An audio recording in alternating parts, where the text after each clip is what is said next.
I am super excited because it's been 6 weeks and it is time for my first harvest.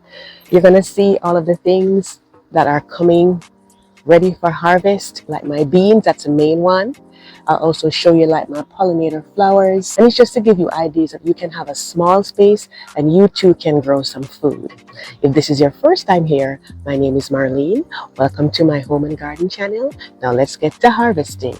We're also going to be taking a look at some maintenance that we do in order to reduce pests and diseases in our garden, and also how to keep them nice and cool and hydrated in the warm months that is summer. But let's start at the start, guys. So this was exactly 6 weeks ago, and here my husband was turning over the soil in the bed because over the winter it tends to shrink down, it gets a little compacted, so we added in some soil on here.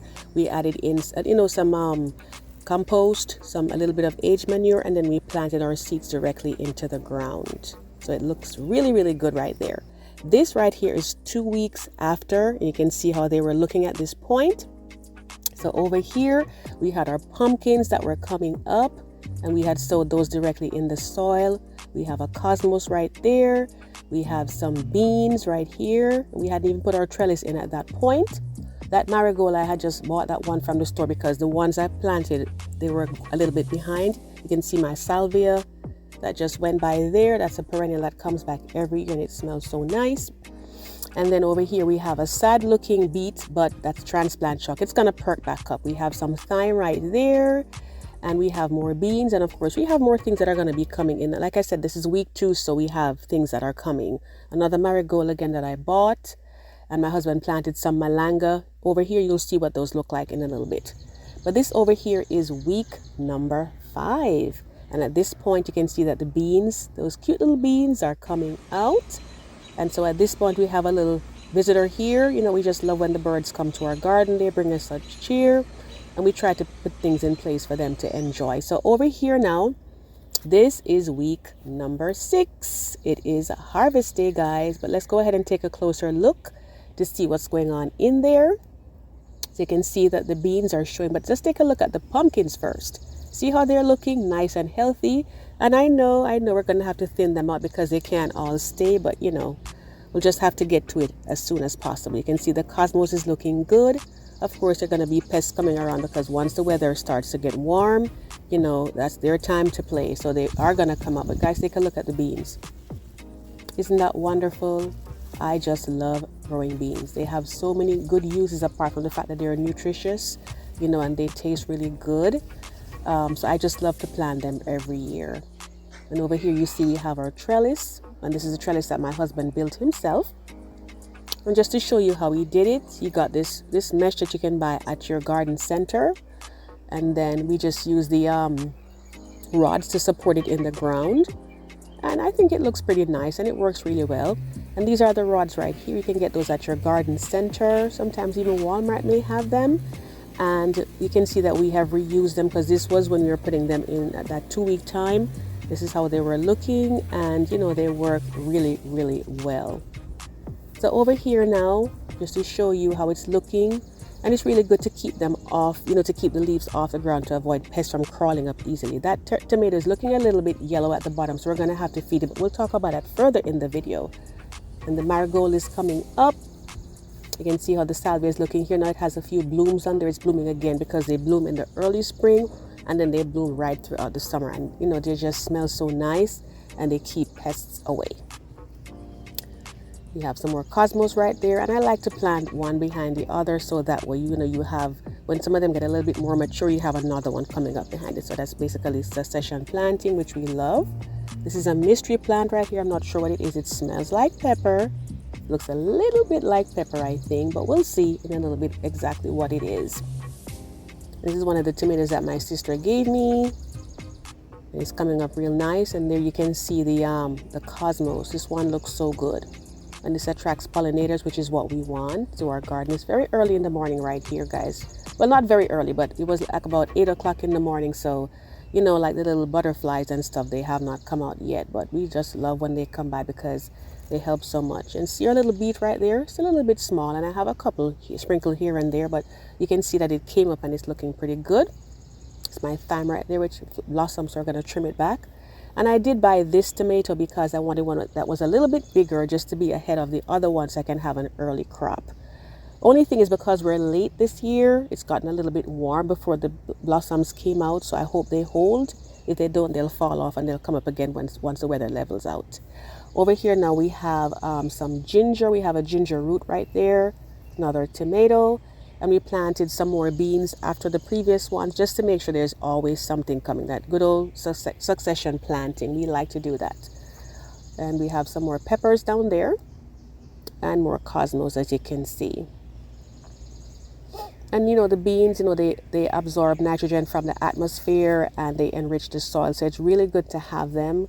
So you'll see me, like I said, you'll see me have them year after year and they don't cost much, because these packs were like four for $1, so that's basically 25 cents per pack. So I put 2 packs in here, so all I spent was 50 cents to get the harvest that I'm going to be getting today. And this is the malanga root I was telling you about that my husband planted. And so what happens is that when they mature further in the season, we'll just pull them up, and the roots are kind of like, almost like a potato. Basically, it's starchy. You peel them and you boil them. You can put them in soups or whatever you like.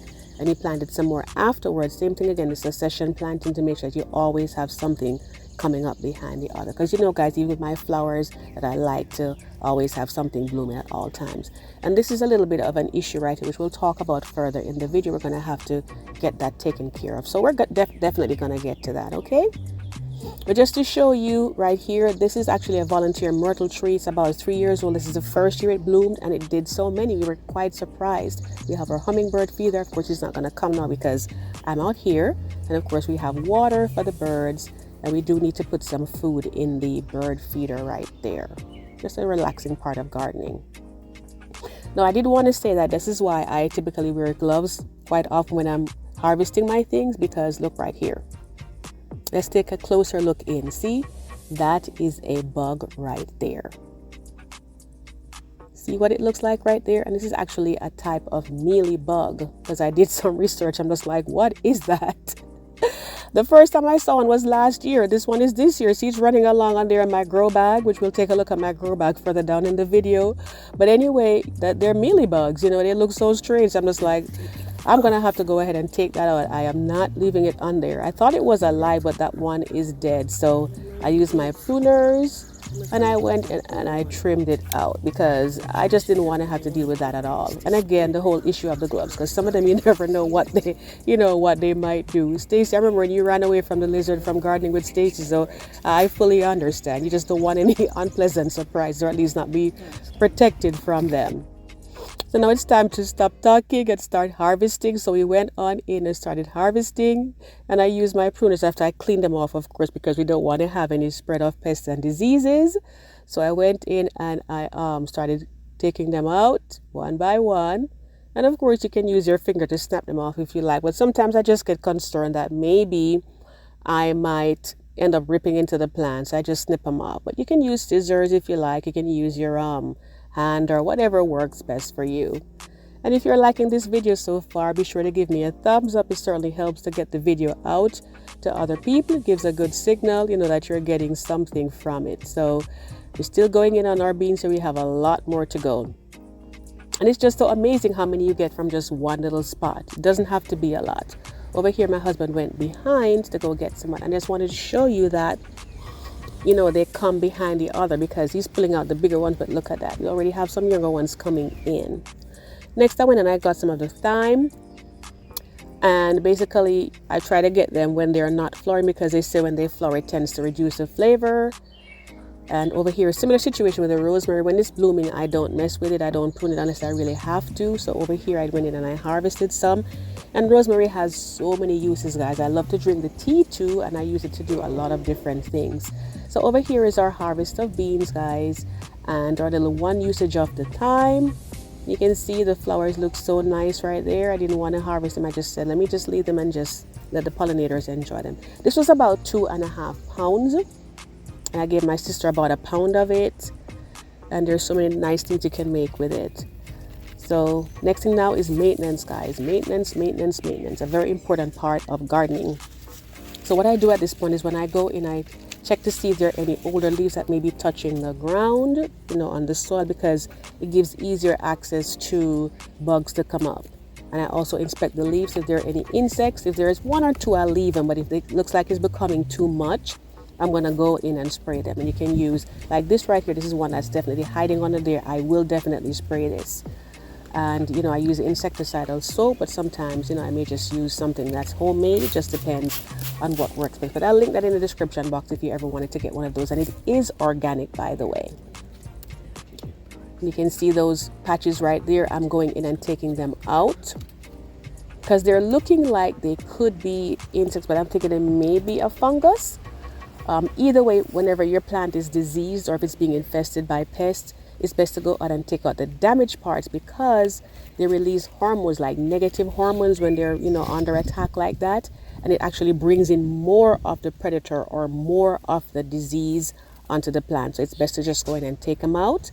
And I'm going to go ahead and spray them. I'm using my 2% hydrogen peroxide solution, which if you've seen my previous videos, you know that I like to use that for fungal infections on the plants.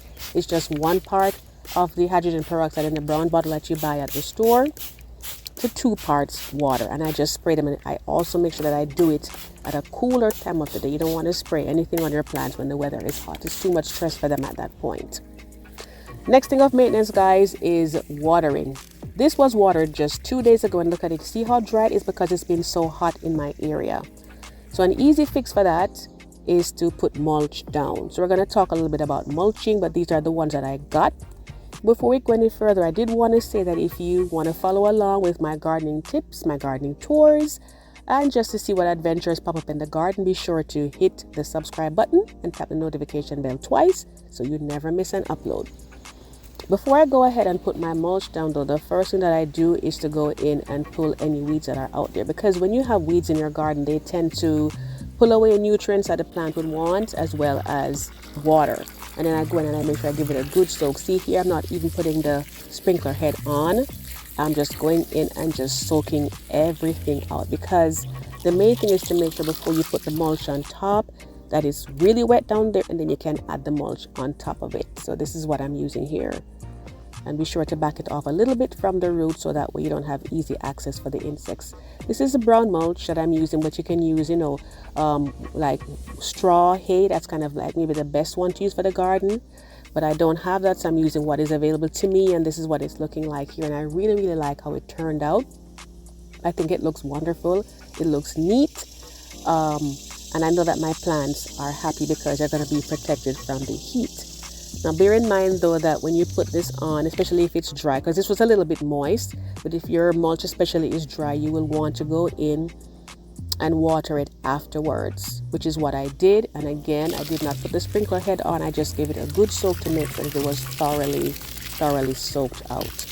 And it's also nice if you could do this like just before it rains, if you can time it out. But if you can, just do what you are able to do. Next thing is to feed them. And what I do, easy one, is just to use my Epsom salt.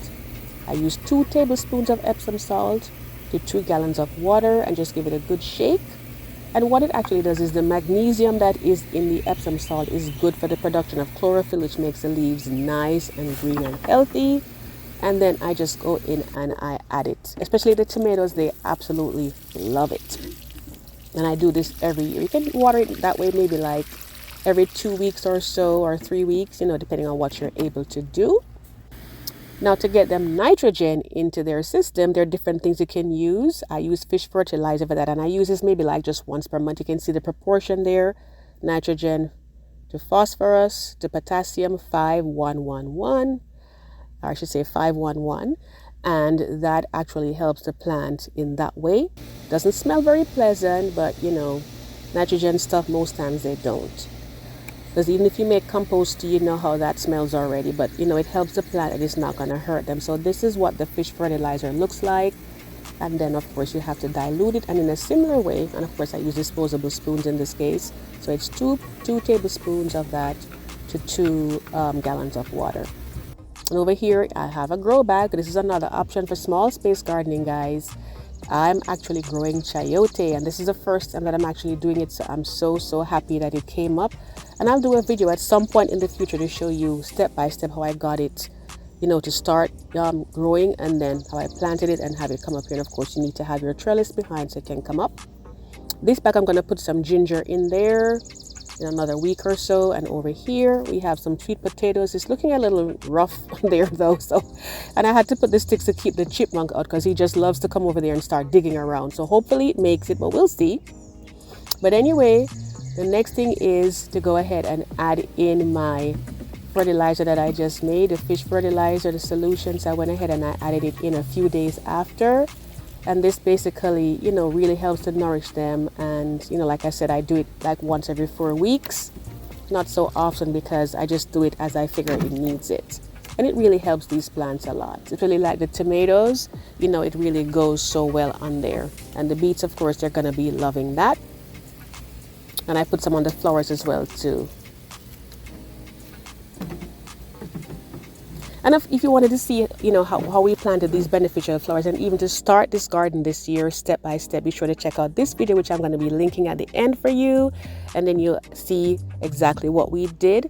So I do encourage you to try to grow something in a small space. It really is very rewarding, no matter how small the space is, guys. You can use grow bags, you can do something. So you can basically eat what you grow, and it's just going to reward you and encourage you to do it more and more as the years go by. So I do want to say thank you so much for watching. Be sure to subscribe if you haven't already, and I do hope to see you in the next video. Happy gardening. Take care.